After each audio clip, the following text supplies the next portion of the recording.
जिसमें समान समयवर्ती जीवों के परिणाम समान ही होते हैं, निवृत्ति अर्थात परस्पर भेद उससे रहित होते हैं। बस क्या कहा, समान समयवर्ती जीवों के परिणाम समान ही होते हैं, परस्पर में उनमें भेद नहीं होता है। माने जो एक समयवर्ती जीव है, जितने भी एक समयवर्ती नाना जीवों के परिणाम समान ही होते हैं। उदाहरण के लिए जो पहले समय में जो भी है अनिवृत्तीकरण के, तो उन सब के परिणाम कैसे होंगे, सबके एक समान होंगे। अनिवृत्तीकरण के दूसरे समय में जितने भी जीव है उन सबके समान, तीसरे समय के सबके समान, चौथे समय वालों के सबसे समान, और पहले से दूसरे वाले के अनंत गुनी विशुद्ध वाला, पहले से अनंत गुनी विशुद्धि के परिणाम दूसरे से तीसरे समय वाले के परिणाम अनंत गुनी विशुद्धि वाले, तीसरे से चौथे समय वाले के परिणाम अनंत गुनी विशुद्धि वाले। लेकिन हर एक समय में एक एक ही परिणाम होगा, जो जितने भी जीव होंगे उन सबका वो एक ही परिणाम होगा।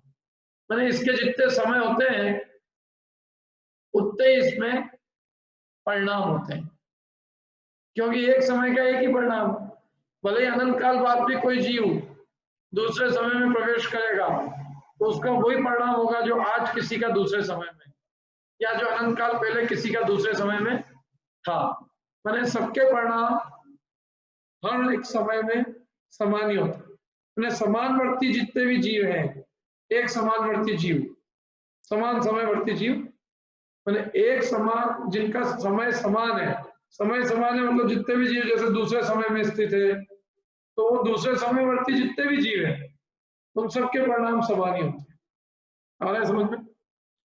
समान समयवर्ती जीवों के परिणाम माने जो जिनका समय समान है, जिनका समय समान है मतलब जो पहले समय में वे सब, अथवा जिनका दूसरा समय है तो दूसरे समय वाले जितने भी जीव है वे सब, तीसरे समय वाले सारे जीव, चौथे समय वाले सारे जीव, तो हर समय वालों का एक एक परिणाम होता है और सारे जीवों का परिणाम वो एक ही होता है, अलग अलग नहीं होते, सबके परिणाम समान होते हैं। हर समयवर्ती जीव के परिणाम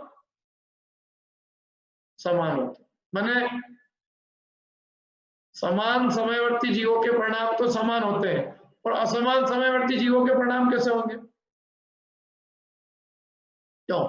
एक समान समय में स्थित है, मतलब दूसरे समय वाले जीव तो सबके परिणाम समान है, लेकिन जो दूसरे समय की जगह तीसरे समय में या पहले समय में, तो पहले दूसरे समय वालों के परिणाम समान होंगे क्या समान?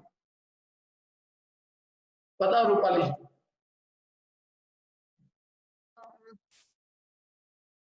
सर दूसरे समय वालों के तो असमान होंगे, मतलब सही है, जो भिन्न भिन्न समय में स्थित है उन सब के असमान होंगे, और जो समान समय में स्थित है उन सब के परिणाम समान होंगे।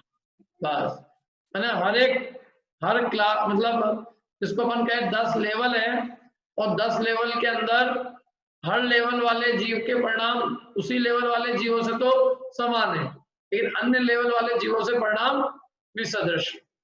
हाँ। समान समयवर्ती नाना जीवों के परिणाम सदृश है, और असमान समयवर्ती नाना जीवों के परिणाम विसदृश।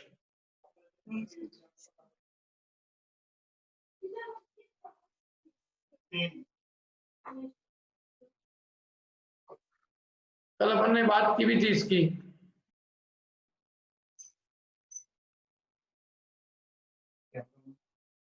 नहीं हाँ चलिए।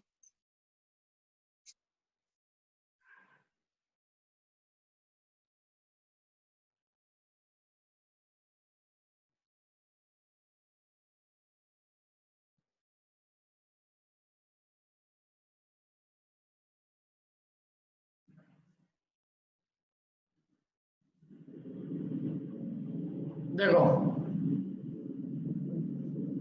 एक समयवर्ती जीवों के परिणाम या अनिवृत्तीकरण में समान ही होते हैं, और भिन्न समयवर्ती जीवों के परिणाम भिन्न नहीं होते। बस इसी बात है।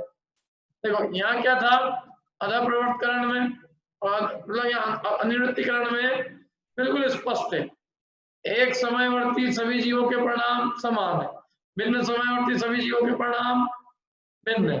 क्या ठीक है?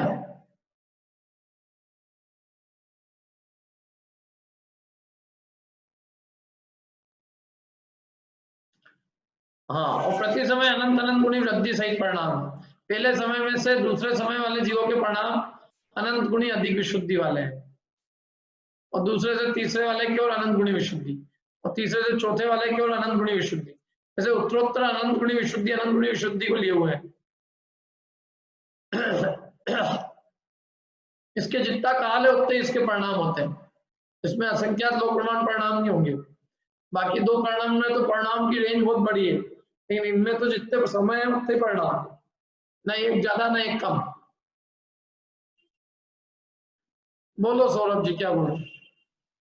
सर, अनिवृत्तीकरण में जो परिणाम होते हैं क्या वो पहले हो चुके हैं या इनको भी अपूर्व होना चाहिए? जैसे पहले अपन ने अपूर्व करण में पढ़ा था कि पहले समय जो ऐसे परिणाम पहले कभी नहीं हुए, तो ये हाँ, परिणाम वो तो यहाँ भी शर्त है ना।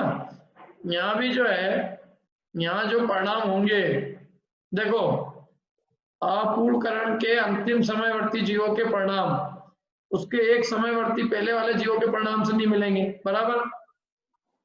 ठीक सर, है ना?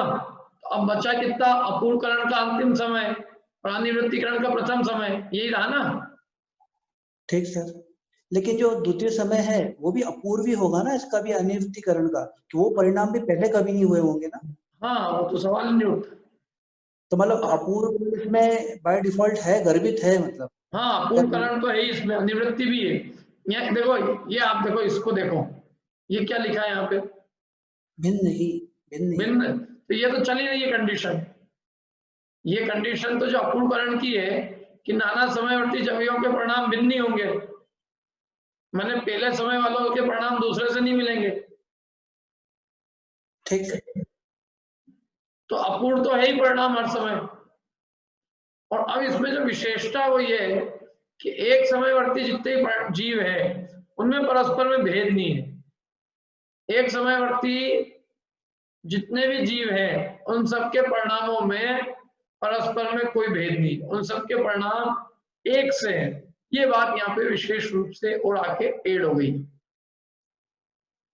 ये बात तो पीछे से ही चली आ रही है कि अलग अलग समयवर्ती जीवों के परिणाम अलग अलग होंगे, लेकिन एक समयवर्ती जीवों के परिणाम पहले अपूर्णकरण में समान भी होते थे, असमान भी होते थे। अब यहाँ आके बात हुई एक समयवर्ती सभी जीवों के परिणाम समान ही होंगे और नाना समयवर्ती सभी जीवों के परिणाम असमान ही होंगे। सर, अलग अलग जीवों की अपेक्षा तो भिन्न एक दूसरे से है ही। ये अपूर्व भी है ना, एक जीव की अपेक्षा की उसके एक जीव की अपेक्षा तो भैया आधाकरण भी अपूर्णकरण है।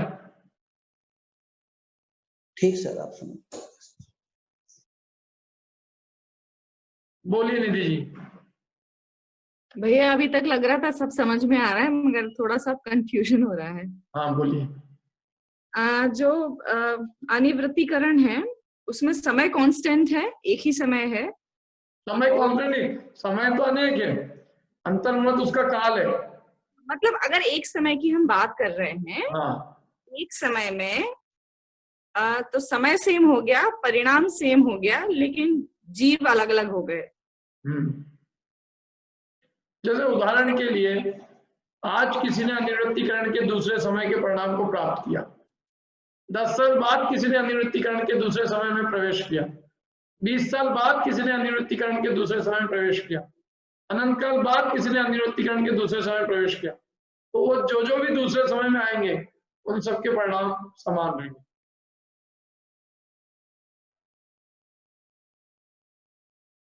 ठीक है, निधि जी नहीं आया, कनेक्शन लूज हो गया।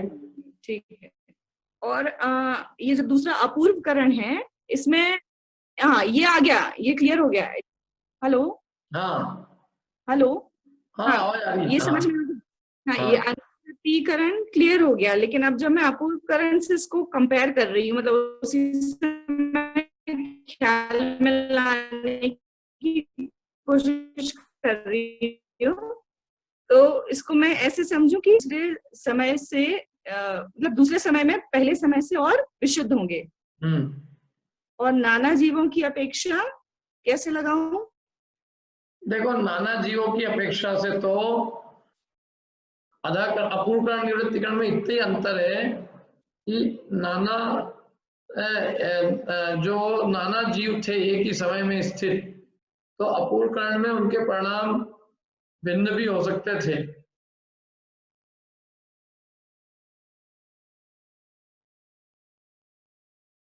एक ही समय में। हाँ, जैसे जो दूसरे समय में है तो 50 जीव है, तो दूसरे समयवर्ती 50 जीवों के परिणाम भिन्न भी हो सकते थे, लेकिन अनिवृत्तीकरण में दूसरे समय में जितने भी जीव होंगे उन सबके परिणाम एक समान होंगे।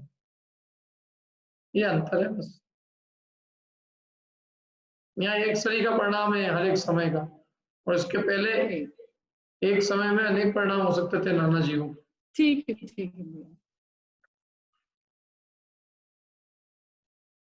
और कोई प्रश्न किसी का? ठीक है। चले आगे, बोलो। नहीं भैया, ये जो इसमें नंबर ऑफ परिणाम की, हेलो, हाँ, नंबर ऑफ परिणाम की संख्या है, मतलब फ्रॉम नंबर ऑफ से तो असंख्यात होगी, पर ये फिक्स नहीं होगी, क्योंकि जिसने भी मैक्सिमम समय लिया उतने ही परिणाम होंगे ना। मतलब अगर अनंत काल में अपन लगाएं जितने भी जीव मारने वाले हैं केवल ज्ञान की अपेक्षा, तो जिसने भी सबसे ज्यादा समय लिया उतने ही परिणाम होंगे ना। हाँ, तो परिणाम तो फिक्स हो गए ना, इसलिए। हाँ, परिणाम फिक्स है, पर वो परिणामों की वो फिक्स क्वांटिटी भी असंख्यात है, क्योंकि मतलब एक हाँ, अंतर असंख्यात है तो असंख्यात ही। समय रहेंगे इस अपेक्षा वो है, बट वो हाँ, असंख्यात ही है, लेकिन पहले जितने असंख्यात थे उतने बड़ा असंख्यात नहीं है। हाँ ठीक यहाँ है, तो क्योंकि काल उतना सही है, जितना काल है उतने वहां तो एक एक समय में असंख्यात लोक प्रमाण परिणाम हो रहे थे। करेक्ट। बट मतलब जो पूरा जिन लोगों ने भी लगाया है या लगाएंगे, उसमें जो मैक्सिमम जिस जीव को समय लगेगा उतने ही मैक्सिमम परिणाम हो सकते हैं ना। बस परिणाम जितने जितना इसका उत्कृष्ट, जितना काल है उत्कृष्ट उतने ही परिणाम। बराबर, उस ठीक है, काल के अंदर जितने समय है उतने परिणाम। उतने ही परिणाम है ना। चलो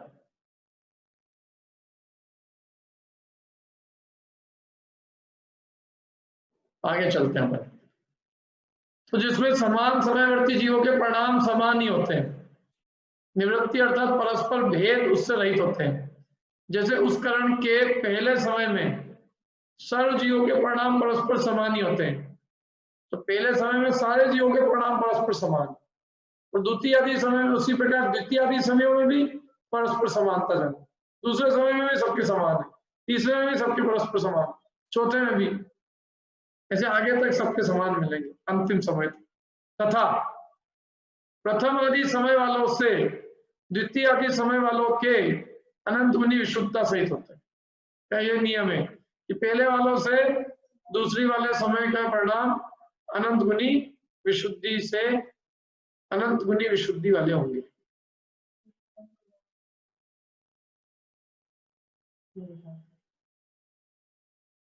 समझ में आया? आगे सबको समझ में? मैंने पहले समय वालों के परिणामों से दूसरे समय वालों के परिणाम की विशुद्धि अनंत गुना अधिक होगी। ठीक है, हर मैंने उत्तरोत्तर यद्यपि विशुद्धि बढ़ती जाएगी, हर समय विशुद्धि अनंत गुनी जैसे अपूर्वकरण में बढ़ रही थी, ऐसे यहाँ भी हर समय विशुद्धि अनंत गुना बढ़ती जाएगी। इस प्रकार अनिवृत्तीकरण जानना, मैंने पहले समय वाले से दूसरे समय वाले के परिणामों की विशुद्धि अनंत गुणी अधिक है, दूसरे से तीसरे समय वालों की अनंत गुणी अधिक है, तीसरे से चौथे समय वाले की, चौथे से पांचवें, जैसे उत्तरोत्तर ऊपर जाएंगे तो परिणामों की विशुद्धि अनंत गुणा अधिक बढ़ती जाएगी। इस प्रकार अनिवृत्तीकरण जानना, इस प्रकार ये तीन करण जानना। ठीक है, बोलिए वीरेंद्र जी। ये पहले वाले से गुणा करके अनंत गुणी, हाँ, जोड़ करके अनंत गुणी कैसे? अनंत गुणा करके, गुणा उसके 100 करके। है और अनंत का प्रमाण 10 है, उसके हाँ। 1000 परिणाम, 1000 विशुद्धि वाले होंगे। फिर दूसरे के 10,000, हाँ, उसके ऐसे। आगे वाले के। हाँ, जो भी अनंत का गुणकार होगा उससे गुणा होगा। ठीक। इस प्रकार ये तीन करण जानना। तथा अब देखो और आगे पढ़ते हैं अपन, वहां पहले अंतर मुहूर्त काल पर्यंत अधाकरण होता है, तीन अंतर मुहूर्त काल तक तीन करण होंगे, माने हर करण एक एक अंतर मुहूर्त काल तक होगा। ठीक है,